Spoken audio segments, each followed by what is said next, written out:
beberapa dalil yang dibawakan dalam fatwa-fatwa tersebut. Kalau isi fatwanya kita semua sudah baca, dan fatwa yang terakhir tentang vaksinasi juga sudah disiarkan, di-share lewat media Muhammadiyah. Jadi saya tidak kutip itu lagi. Saya hanya ingin mengajak kita semua untuk memperhatikan beberapa firman Allah dan hadis Nabi yang dikutip dalam berbagai fatwa tersebut. Yang pertama dalam surat Al-Baqarah, yaitu firman Allah, a'udzubillahi minasyaitonirrajim, walanabluwannakum bisyai'im minal khawfi wal ju' wa naqsim minal amwali wal anfusi was samarat wa basyiris sabirin. Yang artinya Allah akan menguji kamu sekalian dengan suatu rasa takut dan keadaan lapar, kekurangan harta dan kehilangan jiwa, serta kekurangan buah-buahan. Dan dalam keadaan demikian beri kabar gembiralah kepada orang yang bersabar. Di sini ya, yang pertama-tama dalam menghadapi situasi pandemik COVID-19 ini, ya kita memerlukan kesabaran. Jadi dalam surat Ali Imran, penutup ayat surat itu dikatakan 4 kunci kesuksesan yang dinyatakan, ya ayyuhalladzina amanu sabiru wasabiru warabitu wattaqullaha la'allakum tuflihun. Yang artinya, wahai orang beriman, bersabarlah kamu dan tingkatkan kesabaranmu, serta jadilah orang yang tangguh dan bertakwa kepada Allah. Semoga kamu mendapat kesuksesan. Jadi sabar adalah kunci yang sangat penting dalam hidup kita. Dan sabar itu tidak ada dalam Al-Quran istilah sudah habis kesabaran. Karena itu sudah bosan di rumah terus. Ingin berekreasi, bahkan ingin kembali ke masjid gitu, seperti dalam keadaan normal. Ya, kita harus bersabar terus. Dalam Al-Quran itu isbiru wasobiru, sabar dan terus menerus sabar. Ya, baik. Kemudian kita juga harus kita memahami ayat yang lain. A'udzubillahi minasyaitonirrajim, wa taqu fitnatan la tusibannal ladzina zalamu minkum khassah. Yang artinya, peliharalah dirimu daripada siksaan, dari satu bencana seperti yang sekarang ini, yang tidak khusus menimpa orang-orang yang zalim saja di antara kamu. Artinya bisa menimpa siapa saja. Nah, jadi dalam konteks ini ya kita diharuskan selalu menjaga diri agar tidak tertimpa musibah-musibah tersebut sedemikian rupa. Ya, termasuk dalam konteks pandemi ini, ya kita sudah diberi tuntunan oleh para ahli kesehatan.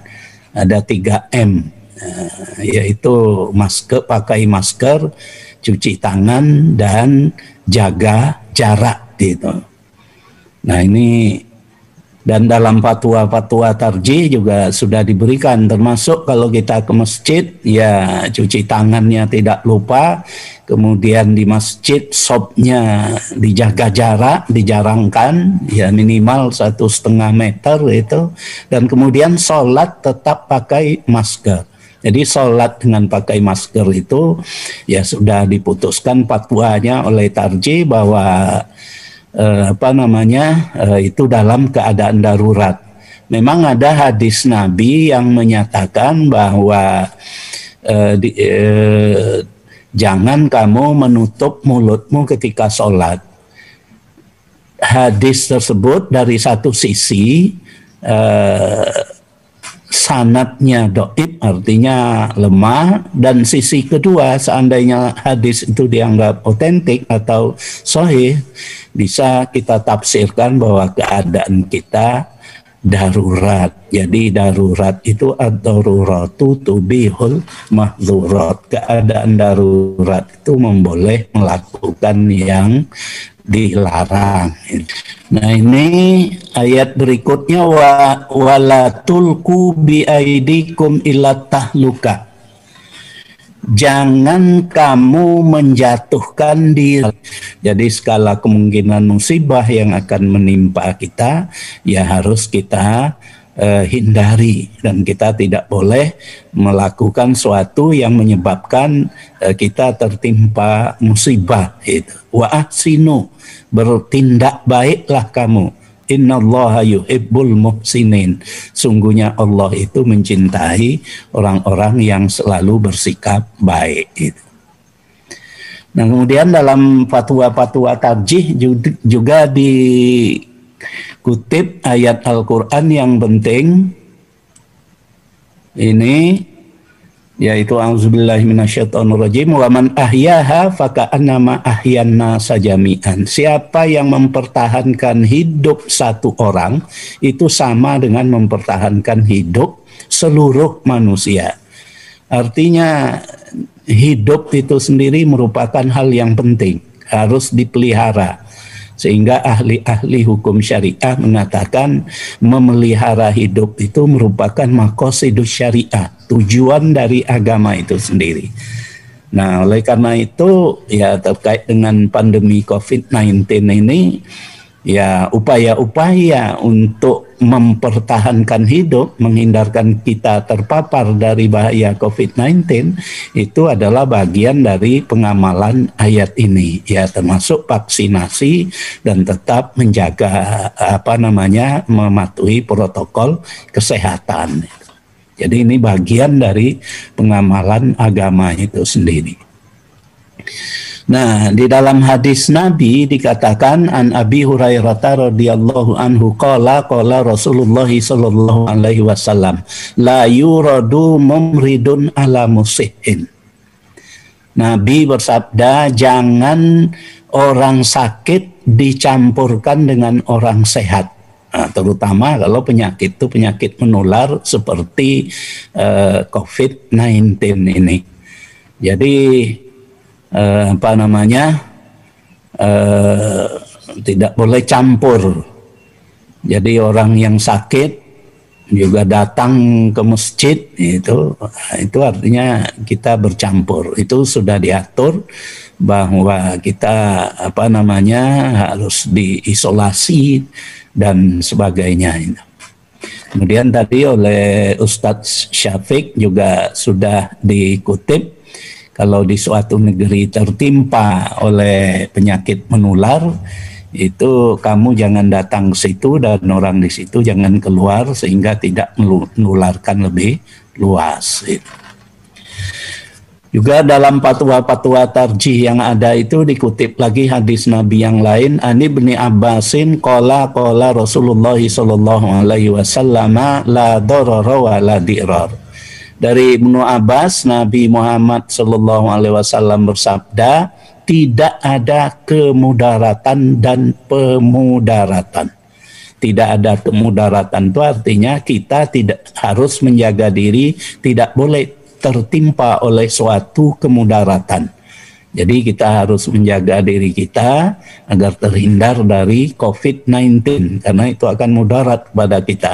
Wala dirar, dan memudaratkan orang lain. Jadi juga kita tidak boleh memudaratkan orang lain. Kita pergi kemana tanpa masker padahal kita membawa virus sehingga menularkan kepada orang lain, maka ini adalah pelanggaran terhadap hadis Nabi. Hadis Nabi ini memang mengajarkan satu prinsip hidup yang sangat penting dalam agama kita itu. Kita tidak boleh terkena mudarat dan tidak boleh menjadi sumber mudarat bagi orang lain. Nah, dalam rangka inilah vaksinasi dan tetap mematuhi protokol kesehatan itu menjadi satu bagian dari pengamalan hadis ini. Nah, dalam fatwa terakhir, fatwa kelima tentang vaksinasi itu dikutip 2 prinsip hidup agama Islam. Jadi yang pertama, nilai hidup sebagai insan mukmin yang kuat. Jadi salah satu nilai hidup bagi seorang muslim itu adalah hidup sebagai insan mukmin yang kuat. Artinya kalau kita menjadi orang mukmin, ya harus menjadi orang mukmin yang kuat. Itu tuh nilai hidup yang diajarkan dalam hadis Nabi ini. Nah, itu ditemukan dalam Al-Quran, yaitu inna khaira man istajarta al-qawiyul amin. Ini kata anak Nabi, saya lupa ya, Nabi Ayub apa Nabi Syu'aib ya, ini kepada ayahnya, sesungguhnya sebaik-baik orang yang engkau pekerjakan itu adalah orang yang kuat lagi terpercaya. Jadi di sini insan yang kuat. Kemudian dalam hadis Abu Hurairah dikatakan al-mu'minul qawiyyu khairun wa ahabbu ilallah minal mu'minid dhaif. Sungguhnya orang mukmin yang kuat itu lebih baik dan lebih dicintai oleh Allah daripada orang mukmin yang dhaif. Yang ini berarti bahwa kita harus menjadi orang yang sehat, kuat, tidak terpapar oleh penyakit dan sebagainya itu. Nah, inilah nilai hidup yang perlu kita amalkan. Jadi kembali lagi tadi, vaksinasi dan menjaga protokol kesehatan itu bagian dari upaya kita untuk menuju kepada insan yang kuat. Kemudian nilai hidup yang kedua, yaitu nilai adalah kesehatan itu sendiri, yaitu nilai hidup yang penting di dalam agama Islam. Hidup sehat itu penting, sebagaimana disebutkan dalam hadis Nabi ani bin Abbasin qala Rasulullah sallallahu alaihi wasallam inna sihhata wal faragha ni'matani min ni'amillah, yang artinya Nabi bersabda, sesungguhnya kesehatan itu dan waktu senggang yang cukup, nikmatani min ni'amillah, adalah 2 nikmat Allah. Nah, tetapi Nabi juga mengingatkan malbunun fihi ma katsirum minan nas, tetapi banyak orang tertipu oleh 2 nikmat itu. Maksud tertipu itu dia menjadi lengah, sibuk menikmati kesehatannya dan waktu senggangnya, lupa untuk menjaga diri dan sebagainya itu.